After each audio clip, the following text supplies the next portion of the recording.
More than 80% of Americans plan to travel this summer, according to Wallet Hub. But fortunately, if you're in the greater Boston area, there's no shortage of activities to make a staycation one of your best vacations.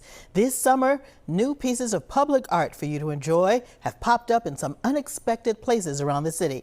As Shayna Seymour discovered, the work is sparking new conversations and opening minds. Bold contemporary art is turning our city streets into galleries. We have 21 large-scale public art installations across the city of Boston. Also pieces in Dorchester, Roxbury, Mattapan. It's Boston's first citywide public art exhibition sponsored by the Boston Public Art Triennial. I think it's awesome, fantastic. The theme, the exchange. The goal, pair artists with experts and build on the idea that art can create conversation and change, says organization's executive director and founder, Kate Gilbert. We're covering everything from indigeneity to sustainability to shared humanity. From local to international artists, here in downtown Crossing, the piece by LA artist Patrick Martinez highlights the need for affordable housing. We worked with youth to come up with slogans that talk about the unhoused and the importance of taking care of our unhoused young adults. The Charlestown Navy Yard is home to new voices, including textile artist Andy Lee.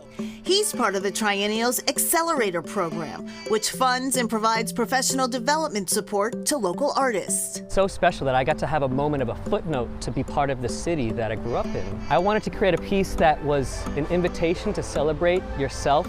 Success is the little building blocks that lead to great moments. Whether it's honoring Black motherhood in this piece by Allison Crony Moses, This Moment for Joy, or unpacking Boston's colonial past in New Red Order's Material Monument to Thomas Morton here in Marketplace Center, these works are sparking connection. I think it's wonderful because it gives families who maybe don't have the time to go to an art gallery and a museum to just enjoy it while just taking a family day out and just walking around. The 2025 Boston Public Art Triennial has been 10 years in the making. Going forward, the citywide exhibitions will roll out every 3 years. How does it feel to see this vision come to life? It feels good. It feels really good.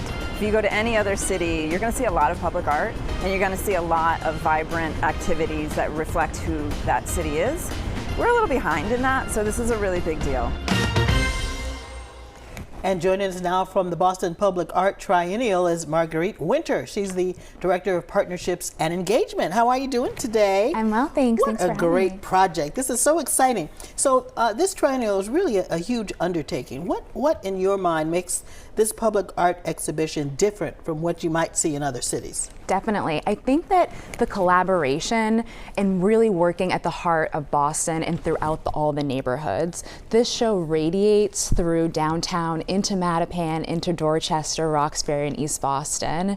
And that's been really important, and especially the collaboration with our partners, civic organizations, and art institutions in the city has been really monumental and completely different from what you can see in other annuals. And it's such a great opportunity for some of the artists, because for some of them, this is the first time creating a public art piece. How did your organization open the door for this opportunity for some of these artists? Definitely. Uplifting local Boston artists has really been a forefront of this exhibition. Not only bringing in artists that are more renowned from around the world and from around the country, but also uplifting artists like Andy Lee and Allison Crony Moses, Stephen Hamilton, and Evelyn Ridds. And speaking of Stephen Hamilton, he's a textile artist from Roxbury. His piece, Under the Spider's Web, is on display at Roxbury Community College. Tell us about the interactive event that was held recently. Definitely. Being in partnership with Roxbury Community College is really important to Stephen in that project. So we recently did a project and a program with Tanya Nixon-Silberg and Vernee Wilkinson that was all about weaving and thinking about our history and bringing people together around that piece in community. Now you're also hosting conversations throughout the triennial, not just about the arts, but in partnership with community organizations. Tell us about some of those wider conversations. Definitely. A lot of the art in this exhibition touches on different themes such as sustainability, environmental issues, and so we're trying to bring in engagement and touchment points for everybody to experience this art in different ways. Now, how is art a way to introduce topics that haven't been discussed? Artists are storytellers, Karen, and I think that's really important for us to see a wider perspective, and especially in this moment now of getting an understanding from someone else's viewpoint. And I think that's really important to widen our world. Now, tell us what brings you to this project. Definitely. So I'm actually local from Cape Cod, and I've been working in contemporary art for a while. And when I heard about this opportunity of public art here in Boston and a big citywide festival here, I jumped on it. I see the excitement in your eyes. Yes. What about this excites you? I think that bringing people together across the city, going to new neighborhoods that maybe you've never experienced before is really exciting. And also seeing art popping up in your neighborhood like never before. It's just such a moment and great momentum for the city right now. Now, we saw the beautiful video, the beautiful images. There must have been some challenges to getting this mounted. What were some of the challenges and how did you overcome them? You know, Karen, time is probably the biggest challenge that we have. Mounting an exhibition of this scale, 20 plus projects in such a short amount of time, that's what we wish we could get back. But we have an amazing team at the Triennial. We work with great partners. It's been phenomenal. What kind of feedback have you received from some of the neighborhoods that don't always have an opportunity to access public art in this way? Definitely. I think that we've been really responsive to community members and really finding out that they wanted to see more public art. They wanted more opportunities for joy, more. And so we're really happy to be able to bring that to them. You know, a project like this really adds to the fabric of Boston. You know, you go to other cities, think of New York. When you're in New York, there's art everywhere. But, you know, what do you think this does for the city as a whole?